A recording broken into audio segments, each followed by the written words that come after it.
So Halo Infinite Pro League or Esport is dying, and it's kind of bittersweet. And sometimes you would have like, no, it's still kicking, it's still going. But the reality of Halo Infinite right now when it comes to esports is dying. G2 just left, Cloud9 just left, Fnatic left, E United left, and temporarily PlayStation left, but they kind of come back. And it's weird. Like, it's not like any of those teams were like awful. Like, be honest, understand that now when it came to like the NA, E United was doing pretty well, and Cloud9 was dominating. Cloud9 was winning a lot of the Halo pro stuff, and they were done.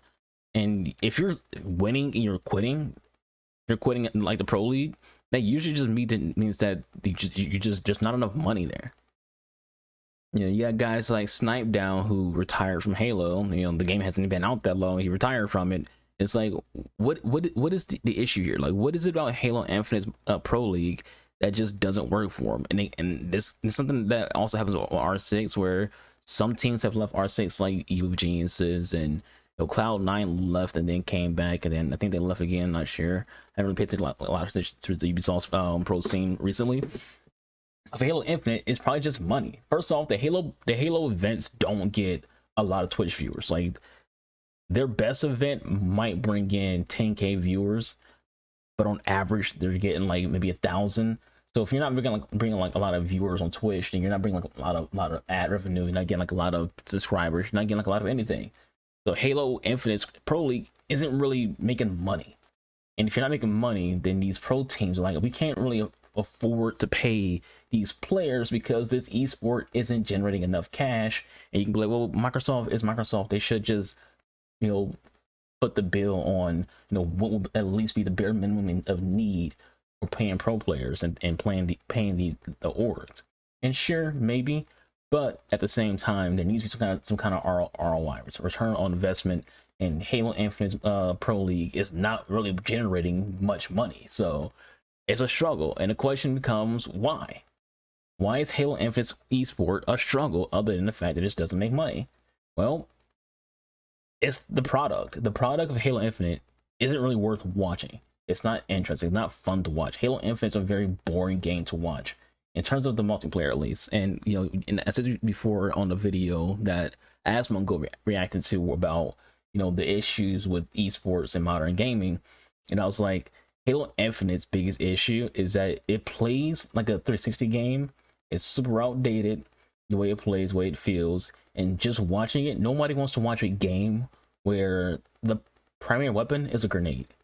Because as a Halo Infinite, the primary weapon in Halo Infinite is a grenade. They're just constant grenades flying around, constant grenade spam. They do so much damage while being the main thing there. And grenades have magnets towards them. So what that means is when grenades are thrown, there's basically an auto magnet in the grenades that pulls them towards players for whatever reason.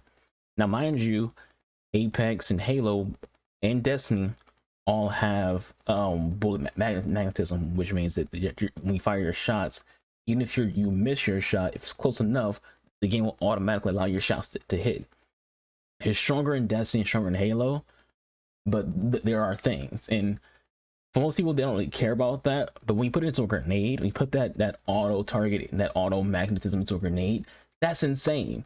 So when you have this grenade spamming of Halo, where grenades are basically the primary weapon of the game, and then you have this outdated play, and then you have the not really that good to look at visuals when it comes to the customization of Spartans, you get less people who are interested in watching the esport. Esports as a whole, if you're Counter-Strike, if you're League, if you're freaking Rocket League, you're doing fine. But a lot of pro scenes aren't fun to watch. It's not just Halo, but a lot of pro scenes are not fun to watch. Fortnite is not a fun to watch esport. R6 is like in the middle of there, where it's like, if you appreciate Rainbow Six Siege, you appreciate this pro league because you're seeing some insane high level plays and some insane big brain IQ moments. But if you're on a lower end of Siege where you don't really care about the big brain plays, things like that, it's kind of a long thing. Like, one tournament of Siege, like when it comes to like just one matchup, if you have G2 playing against BDS in, you know, a major, or like not even like just like segmentations, like just a major or even like a minor, that one game could take 4 hours. Not a lot of people want to sit there and watch one matchup for 4 hours, because you got like an hour per freaking, like if it just happens to go the distance, it could take so long. And that's happened before, where they had to change up how the rules of Pro League worked, where it's like they used to be like an infinite overtime in Rainbow Six Siege, and there was some games that were lasting so long to where you was also like, all right, we gotta have a limit here. We can't just have limit overtime because it's insane. People don't want to watch esports. And if you're on the back end, as in like being a lower down the totem pole esport, or even lower down this whole video game, because Halo Infinite is not necessarily one of the top shooters, like period. Like, in order to be a successful esport, you have to have a shooter that people are actually watching. But it's not bringing in viewers like Valorant. It's not bringing in viewers like Fortnite. It's not bringing in viewers like Call of Duty. It's not bringing in viewers like League, Rocket League, CSGO. Halo Infinite is barely pulling numbers. Barely. It's barely pulling numbers. Its content creators aren't succeeding a lot. They're succeeding enough, you know, for what they might feel, but they're not succeeding a lot compared to other games content creators. At the time of recording right now, Halo Infinite as a total is bringing in 506 viewers right now. That includes everyone on Twitch who's currently streaming Halo Infinite. It is not a game that's successful, and people who do bring in numbers are people who are usually people who, on the pro scene, like, you know, Elamite and Sniper Down, and some of the people from Optic, because Optic's always gonna pull in numbers. Halo's a struggle. It's a struggle game. If you're a content creator and you want to make it in content creation, Halo's like one of the worst games you can be playing right now to try to make a play. You know, so much so like you're seeing guys on YouTube like Hidden Xperia who are starting to experiment with other freaking games for his content, because Halo isn't really, you know, paying the bills anymore like it used to for him, and for like a lot of Halo creators, they used to pay the bills for him, but now it's a struggle. Halo viewership across the board on Twitch and YouTube isn't what it used to be, and a lot is because Halo Infinite as a game isn't all that great, and people really aren't that interested in a game that's not that great. Even when it comes to like casual people who are casual, they go to where the popularity is, and popularity is not on Halo. They go to where people are saying a lot of good things about, and people aren't saying like a lot of good things about Halo. You know, a lot of things when it comes to Halo Infinite is always negative content, and that could be like and again, this is going to push people who are casual away. They want to avoid negativity. They want to avoid a content creator who's complaining nonstop. So they're avoiding Halo content creators, because it's like, okay, they're probably going to be Assault 343. They're probably going to complain about this, complain about that, and whatever. So it's like, it's hard to be a Halo content creator because no one's going to watch your content, because they don't want to deal with it. So you're not even getting the casual players. The hardcore players are done with the game, playing something else. You're not getting Twitch viewers. G2 and Fnatic and E United and Cloud9 have left the esports scene. So you're losing, like, it's not even just like people are leaving the esports scene. The ones who are leaving are big names. G2 is one of the biggest orgs in gaming right now, and they left. That's a big freaking like call to like anyone who wants your pro league or play your game. One of the big people are leaving. Again, Cloud9, one of the biggest teams in esports, left. And that the people who leave, that sends a beacon out to anyone else who'll be interested, like, this isn't a good game to go look at, or a good game to go play, because Cloud9, who's at the top of the pyramid, left. They were winning over and over again when it came to Halo tournaments, and they just dipped. You know, G2 dipped. G2 could afford to have Halo team. It just doesn't make enough money to warrant it. And it's unfortunate, because I love Halo, and I do want to see Halo succeed. Halo's my favorite franchise of all time. Every January, I replay through the entire franchise from beginning to end. And it breaks my heart to see that Halo can't even freaking get 1,000 viewers unless someone like Night Down or someone from Optic is playing the game. It breaks my heart that Halo's a struggle game. It breaks my heart that G2 and Cloud9 have left the pro scene. I want the game to succeed. Halo Infinite's not an awful game. Yes, it has awful mechanics. Yes, the game plays like a very slow and outdated video game. And I will kind of like wager that a lot of the issues of Halo Infinite is just developers being heavy-handed, because most times it comes to game development, developers don't have the ability to, you know, be a little bit like soft on their changes. Developers in every game is always heavy-handed.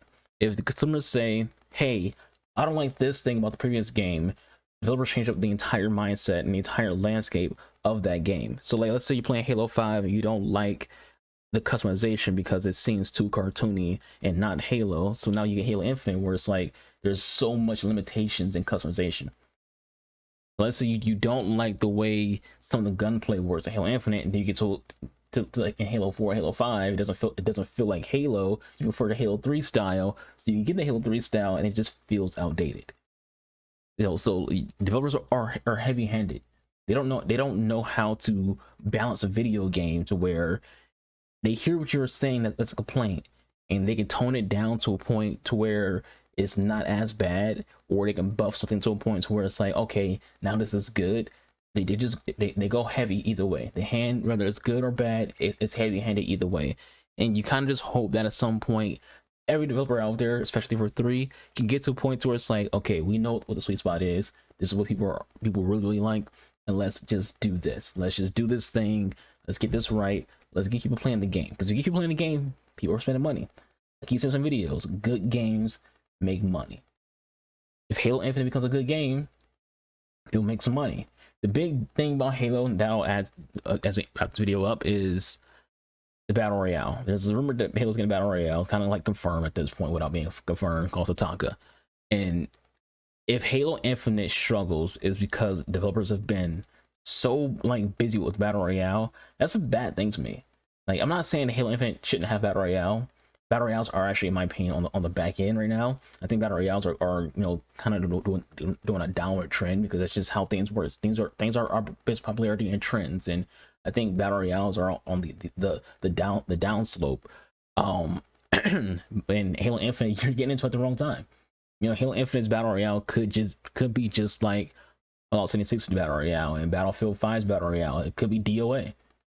It could be DOA. If it gets enough content creators like Dr. Disrespect and Tim the Tapman and everyone else like Shroud playing it, you'll get an influx of players, because people will play whatever those top people on Twitch are playing. But if it's not good, they'll just leave. They'll go back to Apex, they'll go back to Fortnite, they'll go back to Warzone, because those are the ones you're competing with. And again, to me, as a Halo fanboy, as someone who primarily plays like the core modes, it's heartbreaking to think that you will spend so much time on this battle royale that you ignored the core game. Now, all these things people have wanted and hoped for when it comes to the redesign of Spartans, when it comes to having a better ranking system, when it comes to having a better unlock system, when it comes to having a better customization system, when it comes to having split screen co-op, etc, etc, etc.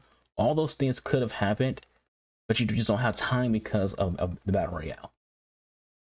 So that's my video. That's all I have to say when it comes to the struggles of Halo in esports and the struggle of Halo Infinite in general right now. It's like I said, it's heartbreaking, but it is what it is. Maybe things will get better. Hopefully it gets better. I'm hopeful. I'm hopeful for Halo that it gets better. Hopefully for 3 that they start doing a better job. But with all that said, it's the video. Thank you for watching. I hope you all enjoyed. I'll catch you guys on the next one. Y'all stay safe. Y'all stay true to get sales. Me, boy, news. Follow me on Twitch. The links have been box below. I'll catch you on the next one. I'm out of here.